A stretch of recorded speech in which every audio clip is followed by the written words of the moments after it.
Your customers are always giving feedback. They always are. It's just whether or not are you collecting it? Where does it live? How are you engaging with your customers? How are you using that data? Is it organized? Is it clean? Is it accessible? Is it packaged in a way that makes sense to non-data people? Hello, fellow insight seekers. Welcome to the Curiosity Current, a podcast that's all about navigating the exciting world of market research. I'm Stephanie Vance. And I'm Matt Mahan. Join us as we explore the ever-shifting landscape of consumer behavior and what it means for brands like yours. Each episode will get swept up in the trends and challenges facing researchers today, riding the current of curiosity towards new discoveries and deeper understanding. Along the way, we'll tap into the brains of industry leaders, decode real-world data, and explore the tech that's shaping the future of research. So whether you're a seasoned pro or just getting your feet wet, we're excited to have you on board. So with that, let's jump right in. Today, we are thrilled to welcome Dr. Jeff Dahms, the Director of Customer Experience Research and Insights at Physicians Mutual, and an expert in CX strategy, consumer research, and data-driven decision-making. Jeff has spent over a decade leading customer insights and research strategies across industries like insurance, finance, and banking, from spearheading CX initiatives at First National Bank of Omaha to teaching data science at Bellevue University. He brings a unique blend of academic expertise and real-world business impact. In this episode, we're going to dive into a critical challenge in modern customer experience: how to build an effective CX strategy that truly drives impact. And within that, we'll talk about how to leverage customer panels to unlock deeper insights. Jeff, I have to tell you, this is a topic that is near and dear to my heart in my role here at AYTM. And so we're just so excited to have you. Thank you for joining us today. Thank you for having me. I really appreciate being a part of this, and a big fan of the podcast and big fan of what you guys are trying to do. Amazing. Well, thank you so much. And we certainly appreciate your fandom, especially kind of in these early stages of rolling the podcast out. Love to hear it. I'll get us started. I mentioned it in the intro there. Love it when we have guests on the show who have this very multi-faceted perspective. Your career has taken you across a lot of different industries that have a lot of regulation, that have a lot of sort of unique challenges, I think, when it comes to conducting research, banking, insurance, fintech. And in all of these areas, customer experience also plays a critical role. Now, I'll be 100% frank, I don't consider myself a customer experience expert at all. Like, I'm a consumer insights guy, start to finish. So I'm just really looking forward to learning from you throughout our conversation. But I'm curious, how have these experiences across these different industries really shaped your approach to creating a CX strategy? And are there particular insights that you've gained that might not be obvious to someone who's only worked in one sector? Yeah, I think that's a great question. I would also throw in my time as a vendor with a B2B marketing research firm, because I think there's a lot that comes from that as well. And I think the biggest thing that it's not necessarily things that I've picked up from different, that have been different between those, but how pretty much everything is about the same. A lot of organizations like to think that they're unique. I think at the end of the day, everybody's trying to solve, very similar problems. How do we get customers to buy more, to, reduce the effort and friction between them, us, and their experiences? And then how do we get them to advocate for us? And so that's really been the commonality between all of that. And then I think also in starting a CX strategy, which I've been fortunate enough to do at a couple different places, is learning how to network inside of an organization, how to build credibility for your services and your approach. How do you approach people and try to get them to maybe think a little bit differently, especially when you're starting out as a CX team that's brand new.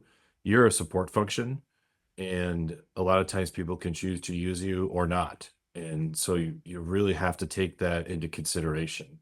I kind of like to call it like a little bit of CX guerrilla warfare, where we try to pick our spots and we try to get in and get out, and we try to, maybe do little things here and there until eventually, we can tip the scales into our favor. In terms of what I've learned I think, across all of this is really the importance of a good team. And, Physicians Mutual, I'm so fortunate to have a great team. And what I think a part that really builds a good CX team is people who are passionate about the customer, and are really strong advocates for them, that are willing to play the part of the customer inside of an organization. Who's going to be able to stand up and say, hey, hold on a second here, guys. Like, is this really going to be a good experience? And like I said, just very fortunate to have that as part of my team right now, and also very skilled at what they do. The other part is, trying to balance the speed of the business with the rigor and reliability and validity of just doing good research. Coming from academia, or with a background in academia, it's a very long, drawn out process to get a research study done that you are eventually going to have published, because it's going to be ripped apart. You're going to actually be reviewed by people who are legitimately experts. I mean, people who have dedicated their lives to some of the stuff that you're proposing. And that could take a really long time. You really got to dot your I's and cross your T's.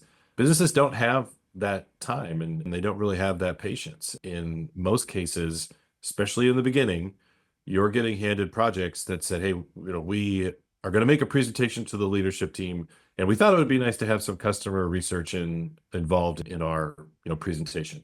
Oh, okay. Well, when do you need that? Oh, the presentation's tomorrow. You're like, oh, well, maybe we could have had a little bit more runway with this, but we'll do what we can.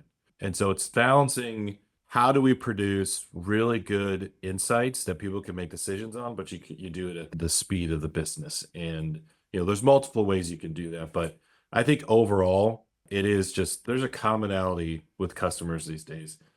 Everybody's connected to everything. My experience with Amazon drives my expectations with my bank, that drives my expectations with property management company, with the gas station. Like, it doesn't really matter. And so it's really understanding how all of that stuff can really inform what it is that you should be doing to, treat your customers the right way. Yeah, I love that. Everything is so much more connected than we oftentimes want to pretend it is. Like, there's sort of like a universal approach at play here that we're all tackling from different perspectives. For sure. Yeah. It's interesting to think of like Amazon as being the nexus for all of this, right? Like, darn you, Amazon, these expectations are unreasonable, but it's an excellent point. I would also say with Amazon, there's a lot of opportunities to say, okay, well, what are they not doing that people, would miss or still appreciate? And I think, there's an opportunity to add satisfiers to your experience that aren't in some of these other places that maybe people wish they had. I think of, if I have a problem with Amazon, or something needs to be returned, yeah, they've made it easy, but what if I want to call somebody? What if I actually want to talk through an issue? It's really hard to do. And so there are opportunities for organizations to look at this interconnected world from a different perspective and say, okay, well, what's missing? And can that be where we win? Can we be a provider of something that people wish they had, but they're not getting in other places? Totally. Yep. Makes sense. So either you've described yourself or have been described, I'll, leave that vague there, as a change agent. And you have a lot of specialization in transforming customer insights into business strategies, whether that's using quant, AI-driven methodologies. I'm really curious to know, when you first step into an organization, how do you assess where its current CX, function sits, like how mature it is? And how do you identify, like, well, what are the biggest opportunities that I can come in here and make an impact quickly? Well, I think it starts with, it's something that I call it the cycle of success. And it's just something that I've developed, over the years. And it's really nothing official. I wish I would have come up with a different name for it when I started it and started communicating it. But people were just like, what should we call it? So like, I don't know. Let's call it the cycle of success. I'm like, all right, well, there you go. And it just kind of stuck. But it's basically, when I look at an organization, I think of, it's a circle, and it's divided up into 4 different pies. And in the top right-hand quadrant, you have what is the customer bucket. And so it's really, your customers are always giving feedback. They always are. It's just whether or not, are you collecting it?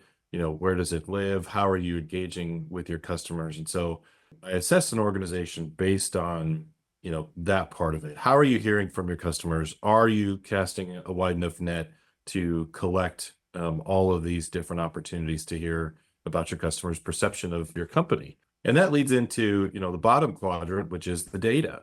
And how are you using that data? Is it organized? Is it clean? Is it accessible?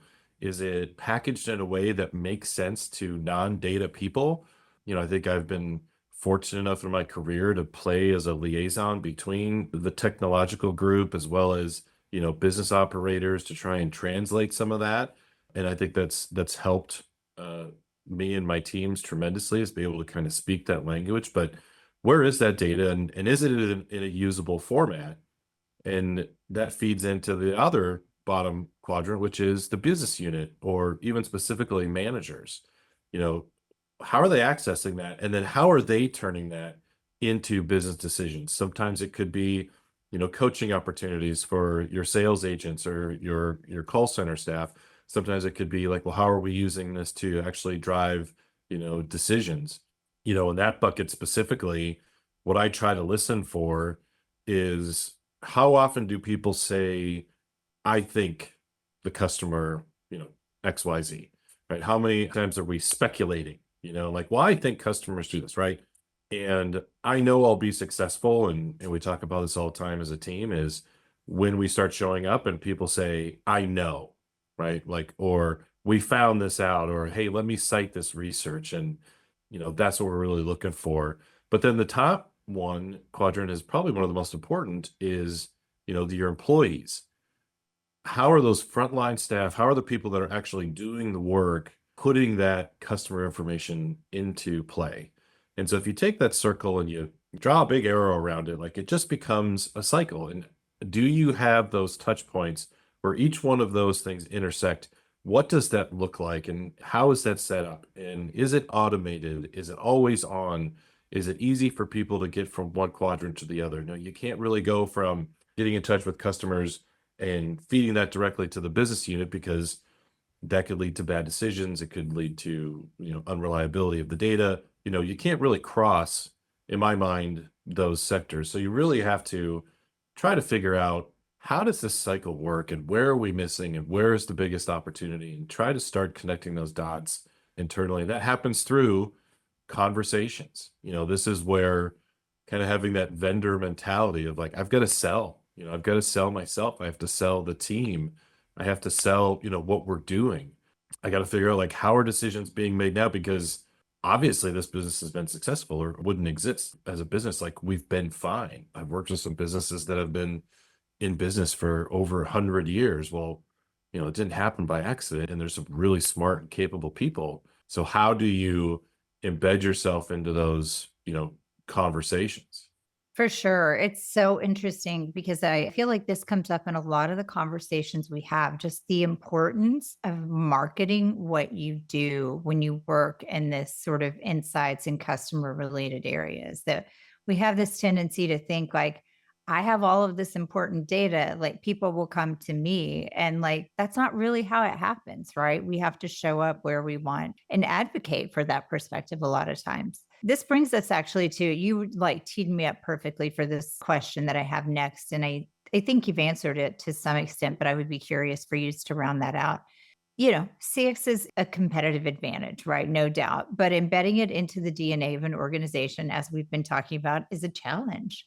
When you're designing a strategy, how do you ensure that it's not just a department, right? It's not just your team, but rather that it's something that truly influences and has buy-in across the company for decision making? Yeah, I think it starts with being reactive. I think it starts with showcasing what you do. One of the biggest things that we try to move the organization towards is, bring us problems. Don't bring us solutions. Don't bring us methodologies. When you start CX team and the organization hears that you've got the capabilities to do surveys, oftentimes people say, hey, I want to do a survey. And I say, okay, well, that's great.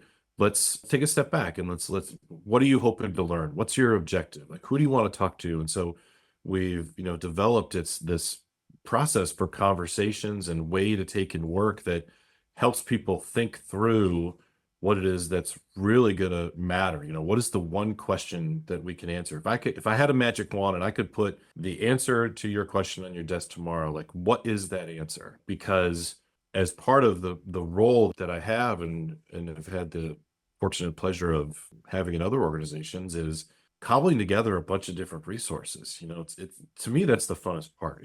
I'm a huge nerd, and so I love, technology, but I also love, different research capabilities. And to me, it's kind of like being a detective. It's like, okay, well, here's the crime we have to solve. Like, how are we going to do it? And so we always try to maintain a good set of different types of resources. And so when the organization comes and says, hey, I'd like to do a survey, and we can actually get them to a place of, okay, well, let's describe the problem.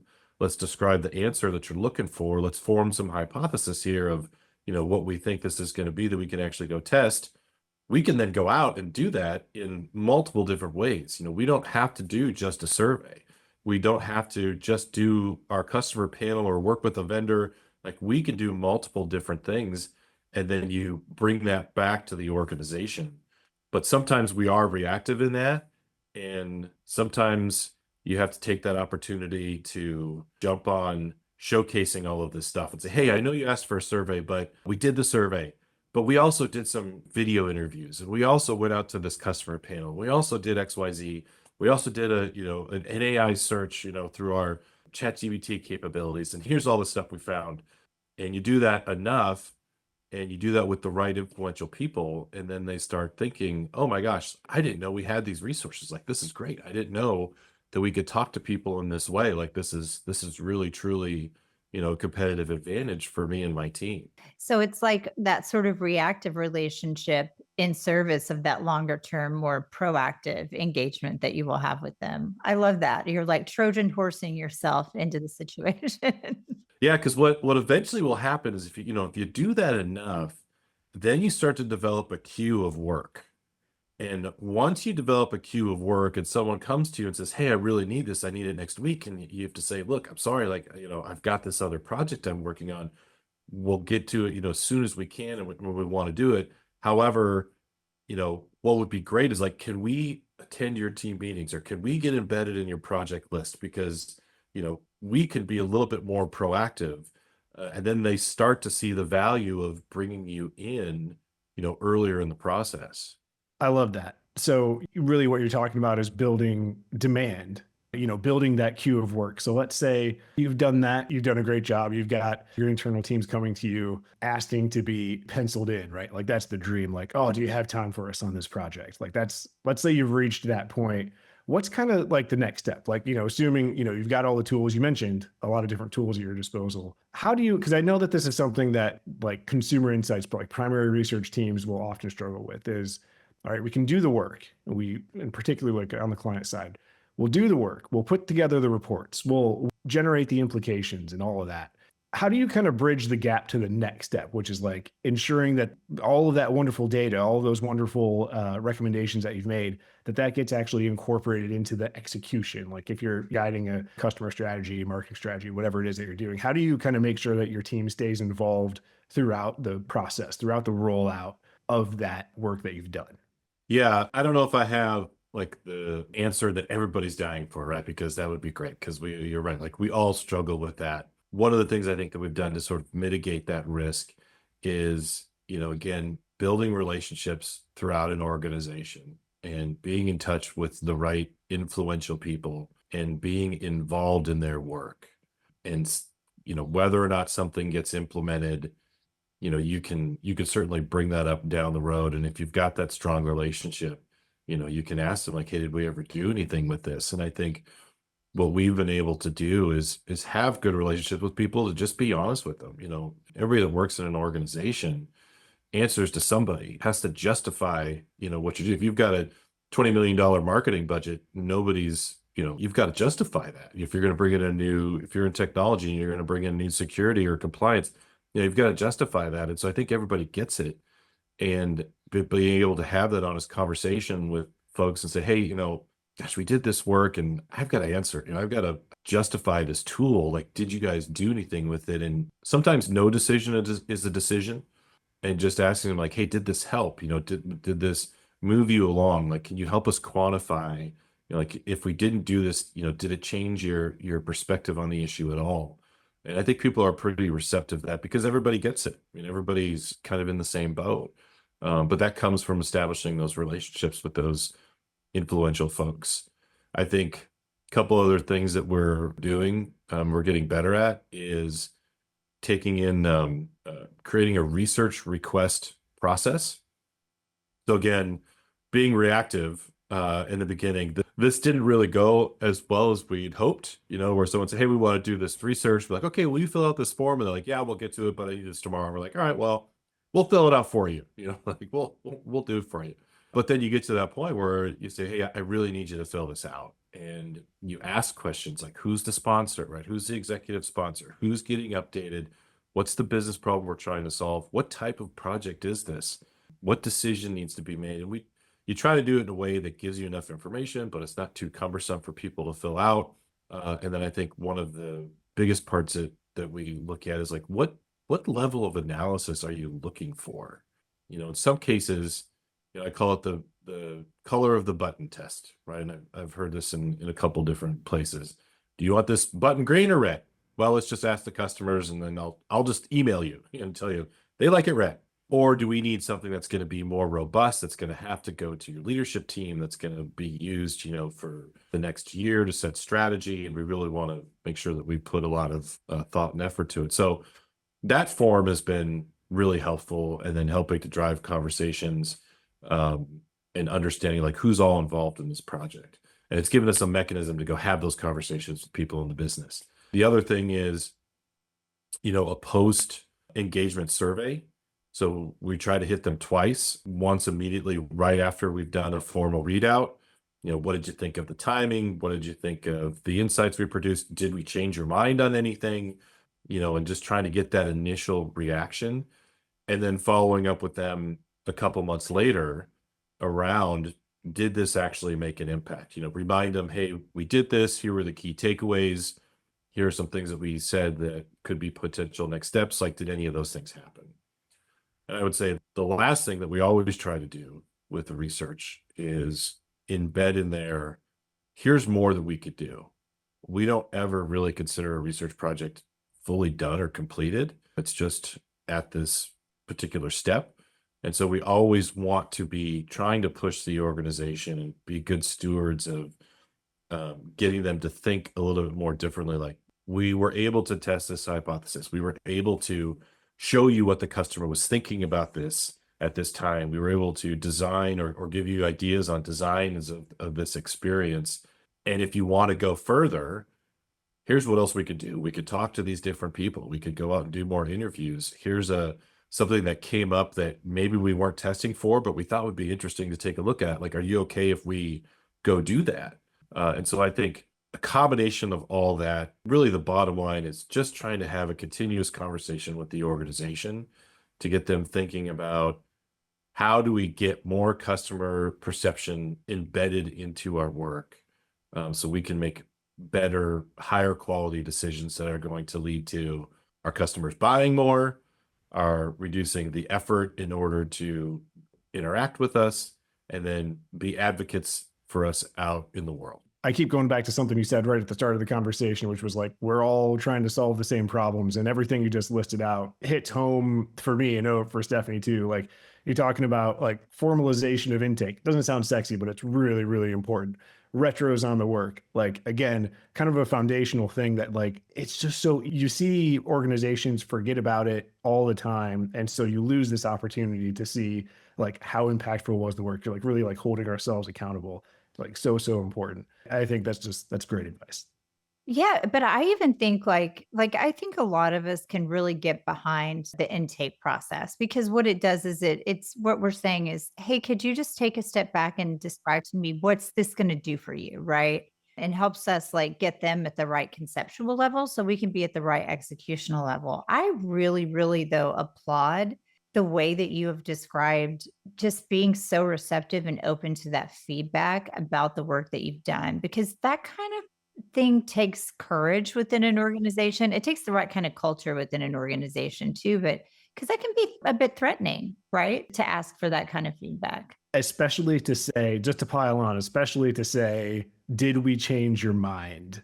That's like, to me, like just thinking about like my time client side, that is like so many of us in the research and insights world, like we love our little like safe position, like, oh, we're here to, we just tell the truth. We're the truth tellers, right? We don't influence. That's sales. Sales influences. We don't influence. I just have to second that, really applaud that approach. Yeah, I think so. I often start out presentations by saying, hey, let us know how we did. We're here to help. And if at the end of this, you tell me, Jeff, this was worthless, I learned nothing, I would say, that's awesome. Tell me why. Yeah, tell me more. Yeah. Tell me more. Like I would appreciate that so much if that was your sentiment, and so it is a little bit of courage, but I think it's also just setting that stage that, hey, I know I'm a support function. Like I know I'm here on your behalf to help you out. And if I'm not doing that, then you have to tell me. It's like when you know, I make meals for my kids and I lay it out there, I'm like, hey, I'm trying something new. So if you tell me you like it, you're gonna have it again. So if you don't like it, I'll try something else, but you gotta tell me. Makes a lot of sense. Totally makes sense. I love that. I guess to switch gears a little bit, because I think both Matt and I are pretty interested in hearing you talk about this. Customer panels, they are very powerful tools, especially for CX research. I think a lot of us, and especially, Matt and I sitting on a supplier side, working mainly with panel surveys, like we are acutely aware of their challenges, right? Like maintaining engagement, avoiding bias, ensuring that they're representing the full customer base. When building and managing a customer panel, what are the most important factors to your mind to get right that you really have to nail for it to be an effective source of data for you? Our panel is our own customers. We have a couple different tools, but we do have one where it is our own customers, and so we've recruited them and maintained that. And I think the overarching most important thing is to remember that is also a customer experience. That is a customer touch point. That is a reflection of you as an organization. And so we try to have that mentality of, is this going to be a good experience for them? And how can we recruit them the right way? And how can we make the tools, engaging and easy to use and using the right images and explaining things the right way? We also understand that it's a continuous conversation. We talk about that all the time is we don't want this to appear as though we're just reaching out and, hey, can you answer the survey? Thank you very much. We want to try and engage them in that we want to hear what they have to say and we want to have a relationship with them in this way. And so we take that into consideration as far as when we ask you for your feedback, we're going to report back to you what we learned. The closing of the loop with our customer panel has been so engaging for them, and we've had a lot of feedback from them saying, hey, thank you, like, this proves it's not just going into a vacuum. We've tried to humanize the panel. I think I've done this in a couple different places, and it's kind of just depends on your viewpoint of like, well, do we just make up names and protect our identity, and we just make it moderator Chris or whoever. And we started that way, but we've since changed and said, we're asking for a lot from these people. We're asking for them to be personal. We're asking for them to give us information and insights into their lives. I think the least that we can do is humanize who we are. And so we've really tried to put ourselves out there more as far as pictures of us, short biographies, engaging in discussions with them and sharing our own thoughts. And again, the idea that this is just a continuous conversation and they can expect to hear from us about once a week around the same time. And if you get that going and you get that machine, just that habit forming of having that continuous conversation with your customers, one week we might be talking about what are you planting in the spring? But then the next week, we might be asking them, hey, can you review our explanation of benefits, which is an extremely boring topic, but one that we need to have some feedback on. And then they'll do it because it's just, it's like having a friend where it's like, hey, let's come out and have some fun. Oh, and by the way, I need your help moving. So I'm going to ask you to do something with takes a little bit more effort. And so I think that's the most important thing, is like just treating it as a continuous conversation with other human beings that you're asking a lot for, and really making sure that you take care, cultivating that relationship.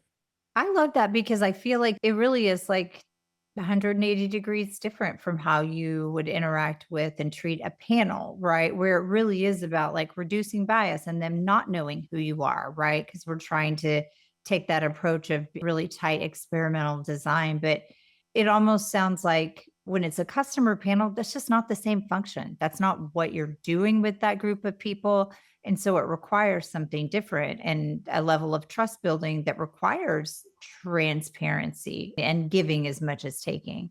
It's cool. I like that. Yeah, and I think but to your point, you have to understand what that panel could provide, right? Like, you're right. Like, since we do have such a good relationship with them, it can be hard for them to be critical of the organization. Not always, and so you have to understand where would I ask this of our customer panel, and when would I go out an external, vendor, a blind study, something along those lines. Can you give us a high level on what those guidelines are?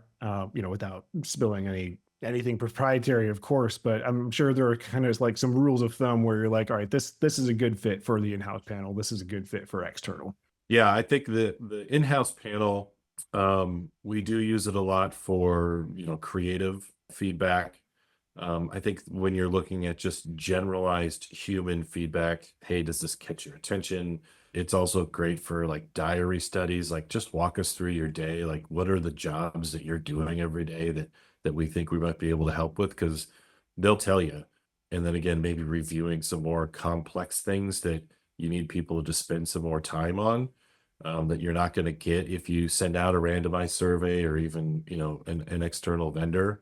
And it's also allowed us to bring up some personal stuff. We sell life insurance, and this is just an example. And the main customer of a life insurance policy is the beneficiary. And so when you talk about trying to describe that experience or what that's like, people who have had that experience have they've got to think through maybe something that was very uncomfortable for them at their point in their life. And so you've got that relationship and you say, hey, I want to be careful about how I talk about this.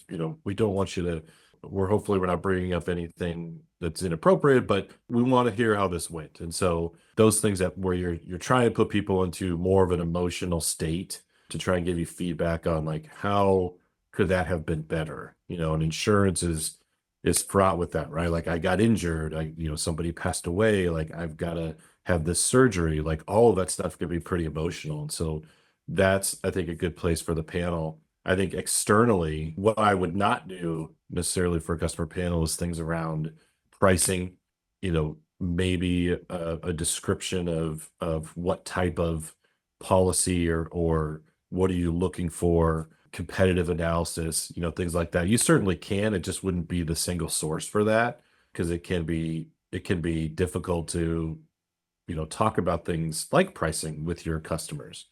And it's not necessarily going to be that beneficial or that insightful versus going out and doing a full, conjoint analysis or something like that involves competitors and more of a blind, type study. Same. Yeah. And brand trackers, I'm sure, same kind of thinking there. Your panel's a little stacked on that front. Yeah. If we asked our panel, like, how likely are you to recommend Physicians Mutual, I'm sure would be through the roof, and so we wouldn't want to do that. Unless you were looking to puff up those scores on purpose. Yes, exactly.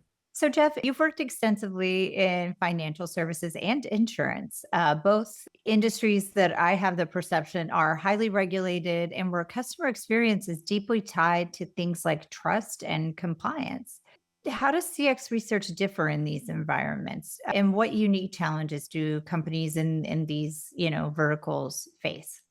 I think the biggest thing that really struck me especially, in finance, but especially in insurance, is the amount of regulations and the timeline between concept and delivery to a customer. In insurance specifically, you're dealing with a lot of different states. You're dealing with a lot of different types of regulations, and so having our own mindset, again, of we may give you something that's going to help develop or make a decision, but that decision may not actually reach the customer for a long time, and so that impacts us as far as when we talked about how do you measure what you're doing or the ROI on that, and really focusing more on internal decisions. Because if we are trying to impact things like retention or churn, like it may be a while because it just may take a long time to work its way through that compliance funnel. But with that, bringing in your compliance group early and really spending some time learning, like, what are those nuances, like, spending time with people who have to do the filing, that have to do the filing within each state, as far as like how we can advertise, what words can we say. There are states where you can say things are affordable. There's states where you can't say things are affordable. So that's going to impact the way that you ask that question if you're going out, to a generalized population. And so really bringing that group in early and developing a relationship with them, having them review your stuff, can really make things a lot easier on the back end. We've had a couple of instances where we've created surveys and we thought they were great. We're going to test this, new marketing campaign or marketing message, and we thought it was going to be awesome. And we ran it by, the compliance of the product people, and they would just flat out said, yeah, we can't say that. Like, we would never say that. Like, we can't use those words. And then you have to, kind of redesign everything. So trying to get in front of that as best you can. And then I would say choose your vendors wisely. Choose people who understand that regulation and understand that they may not be able to do everything that they do with like a tech company, or people are moving fast who are going to find some information and make a decision tomorrow on the website that's it's going to see an immediate impact. That's pretty important to do. Yeah, absolutely. I'm not allowed to let you get out of here without talking about AI. And you did mention it at a very high level, just at the start of the conversation when you were kind of running through the different tool in your toolkit. Just curious, where do you see AI transforming CX? Where is it transforming CX for your organization? What are you really excited about on the AI front? Yeah, I think that there's obvious ones, right? Like, we run the summarization and tagging of qualitative, feedback has just been incredible. We've been able to create an insights library where we now store everything that can be recalled, using AI. So we're really trying to get away from, hey, where's who has that PowerPoint? Where, who is it in someone's email? Is it in a folder? But having a centralized place where it lives, but setting it up to where it's totally democratized, where you don't have to even know what you're looking for. You can just ask a question and it will bring it up for you. You have that set up already? We're in the process of that. It's a big project for this year. We're at about month 3 of getting that set up. That's awesome. I feel like you guys are relatively early I know we're all kind of heading in that direction. It's cool to hear how far along you are in it. So kudos. Yeah. The idea is, again, I don't know if I said this, but I would think, like, when setting a CX strategy, being able to paint the picture of what you want it to look like when you're done, right? Like, what do you want people to be saying? What do you want to have visible? How do you want people to be interacting? I think is so important in that storytelling part. And so when it comes to this, what we're building is, we want the customer in the room with the business. We want them, we call it the Strategic Insights Metrics Observations Network. So it's Simon for short. So we're literally asking people, what did Simon say? Like, that's what we want. That's how we'll know we're successful. Yeah. I mean, we came up with the name. It was just like lightning bolts. We were like, oh my God, this is the greatest thing ever. Like, all the stuff we could do. That's what we want, is we want people to be in the room. And again, instead of saying, I think this is what customers want, we could say, I know. And if we don't know, let's go ask Simon and see what he said. And let's, put the customer in the room with them. So AI is helping a lot with that. Where I'm most excited for AI to be more integrated is helping us stay on top of things that are changing. We just actually did a workshop not too long ago about how to set up workflows and give AI tasks for you to do, or for them to do using AI agents. So, simply returning a query once a week or once a month of, hey, what's new in this space, or what's new with this type of people? What type of research has just been published in different journals, and giving us, instead of having to spend time doing all of that, looking into things on our own and reading white papers and trying to determine whether or not it's a good fit, using AI to really cut out some of those tasks that we've had to spend a lot of time on in order to stay up to date and be the experts in this space. On the flip side, is there anything from your side that you see AI just not having a role in?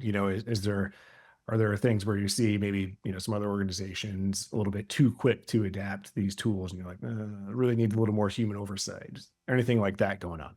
Yeah, I think so. My background in academia, I think where I get the most concerned is AI returning results and having them be treated as fact. I think there's always going to need to be a human involved in that in some way. I was brought up through my academic career with the understanding that things like statistical significance like really matters. These equations that we have that somebody dedicated their entire life to, that you've never heard of, but we should give them credit. We should establish and be cognitive of this rigor and this reliability and this validity with some of this. And I feel sometimes that AI is a bit of a black box where it just returns and it says, this is a significant finding in this study. And it's like, well, what model or what algorithm or who programmed that to return that? Does that person have bias? And so we try to use it as a guide, but we always will validate. And then I also think on the flip side of that, with things like the rigor and reliability, is I think sometimes AI can be too hard, too technical, too this is the answer. And at the end of the day, we have to realize, yeah, this person rated the net promoter score a 6, but it's a person. And maybe they were having a bad day, and maybe they just had, again, going back to saying that everything's interconnected. Maybe they had a bad customer experience at the gas station, and now they're taking it out on us. So the impact of those scores of something like NPS going from a 6 to a 7, and if you have enough people that do that, like that actually impacts, your score. So understanding that these metrics and these, these comments and all this stuff are coming from human beings, and we all know that we've got good days, we've got bad days. It can really impact how we interact with businesses. And so we try to take that into account when looking at these results to say, okay, this is what the number says, but what's on the margins of that? What's on either end? Like, is there anything that we can, that we should be looking at to say, okay, there's a bit of a deviation here that maybe we can play with. And are we 100% confident that this is actually, what customers are saying? I mean, it sounds like you've got a pretty measured perspective on, the utility and then the watch outs as well. I guess to close us out, Matt and I usually each have a question for you. Mine is looking ahead. We've talked about that CX is evolving pretty rapidly. Customer expectations are changing. The tech is advancing and evolving all the time, and data is becoming, therefore, more sophisticated. What is one or, more, I don't mean to restrict you, sort of piece of advice that you would give to maybe more junior CX professionals who are just looking to stay ahead through all of this and all of these shifts? Yeah, I would say read, and I would say meet with vendors. That can be a bit of a slippery slope when you start reaching out. You have to, you could probably spend every hour of every workday meeting with vendors. There's no shortage of that, but we do love it. We love to see what's coming out there. My perspective is, if there's a business that's been spun up that is designed to sell something, then there must be a need. So what is that need? And is it something that we should be looking at? Is it something that, maybe we're not ready for now, but we need to be aware of, so when we are ready, we know where to go for that. And I would say go to conferences. When I used to go to conferences in my younger days, I used to really only pay attention to the presenters and am I going to get anything out from the presentation? And maybe I'd walk around the expo hall and see, who's got the coolest tchotchke that I want to grab, or, I've got a ton of water bottles. When I had kids that were younger, water bottles were great because they lose them all the time. So I loved coming home with a new bag full of water bottles. But now when I go to conferences, I pay more attention to the vendors that are there. And I pay more attention to, is this a group of vendors that I'm actually going to want to talk to?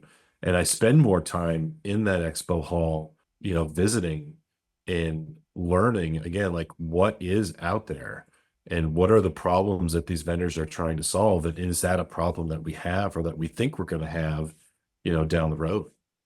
Great. My question is a ridiculous question, which is why I love to ask it, which is, where do you see the biggest change in your industry and in CX happening over the next 5 years? What's sort of the biggest transformation you're expecting or tracking?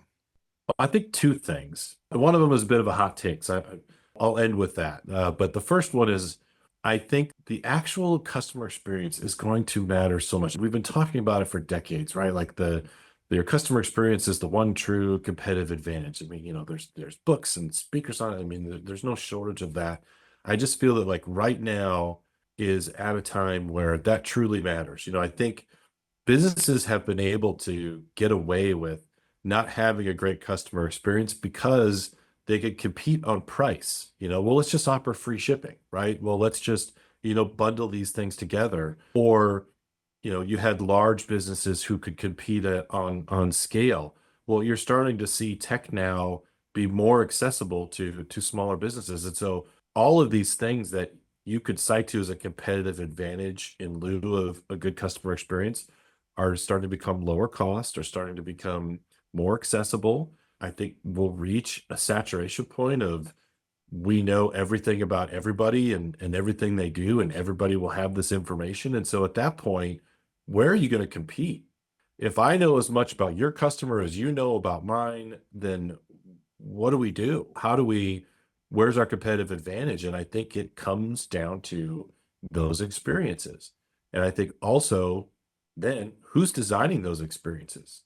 I have a bit of a background in organizational development, psychology, and talent management. And so I'm a big proponent of paying attention to the talent within your organization, because that's ultimately who's going to be in charge of designing these experiences and taking this data and putting it into, motion. And so who are you hiring? What does that process look like? Who are you bringing in? Do you have the talent to support competing almost exclusively on customer experience? My hot take is it kind of stems from, everything kind of is cyclical, right? We always come back around to things from the past. So I want to be on record as saying, I'll put myself out there. I think paper surveys are coming back. I think, That's the hottest of hot takes I've heard in a while. I love it. I love this hot take. well, let me tell you why, because we do have a little bit of research. We're looking at this a little bit further, but nobody answers their phone anymore. So that's getting harder to do.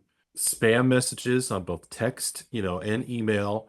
I think of like my parents who are just scared to death to click anything that comes through email, and who are, even myself, like putting my information out onto a website, just being very careful about. So you look at this. So if we're not doing electronically and people don't feel that that's no longer secure, or I think we've all known somebody who's been scammed or been, had their credit cards compromised or whatever it is, where are you going to go? And I feel like physical paper surveys there's start to be a turn of, there's a perception that those are safer and more reliable. It's something that we've talked about. It's always kind of in the back of our brain of like, well, should we email a survey out and see what we get? But it reminds me of, I will never forget this. Gosh, this was probably early 2000s. I got a survey from Nielsen, and it was about my viewing habits. And, for your younger listeners, there used to be this thing called TV channels. And they would actually like, you'd have to tell people what you watched. Like that just isn't monitored by Big Brother.